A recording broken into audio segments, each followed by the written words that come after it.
Dekorimi për festët e vitit të ri i qytetit të Shkupit i ka kushtuar rreth 70.000 euro, ndërkohë pema e vitit të ri me dritaret e bardha ka shkaktuar reagime të shumta, veçanërisht në rrjetet sociale ku po bëhen krahasime për një pemë të ngjashme të vitit 2015 të kryeqytetit të Lituanisë, e cila atkohë ishte shpallur si një nga dekorimet më kreative në Europë. Kërkimet e qytetarëve sa i përket çmimit të pemës së vitit të ri të kryeqytetit kanë shkuar deri atje sa kanë gjetur edhe çmimin e një peme të ngjashme në AliExpress, i cili në varësi të lartësisë dhe madhësisë kushton nga $1.500 deri në $6.000. Por si e komentojnë pemën e vitit të ri dhe dekorimin qytetarët e Shkupit? Disa thonë se dekorimi në kryeqytet është modest, e disa të tjerë thonë se duket më bukur se vitet e kaluara. Не е традиционална, значи ние сме традиционални луѓе, може би по-добро би било да биде со лампиони. Ја мислам че годинава е добро.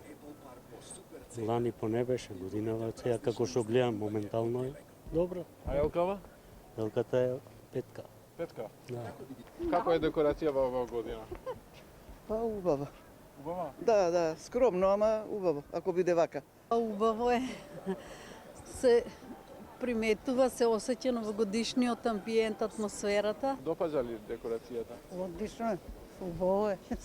Në rrjetet sociale shpërndahen edhe shaka sa i përket pemës së vitit të ri të Shkupit. Në një postim ironik kërkohet që pema e kryeqytetit të dërgohet në Ohër me qëllim që të kenë më shumë vizitorë. Për dallim nga sheshi i kryeqytetit, në sheshin Skënderbeu në çarshit e vjetër të Shkupit, deri tani nuk është vendosur asnjë dekorim për fundvit. Dekorimet e vetme në vendin e preferuar të vizitorëve të huaj janë drita që vetë pronarët e dyqaneve i kanë zbukuruar bizneset e tyre.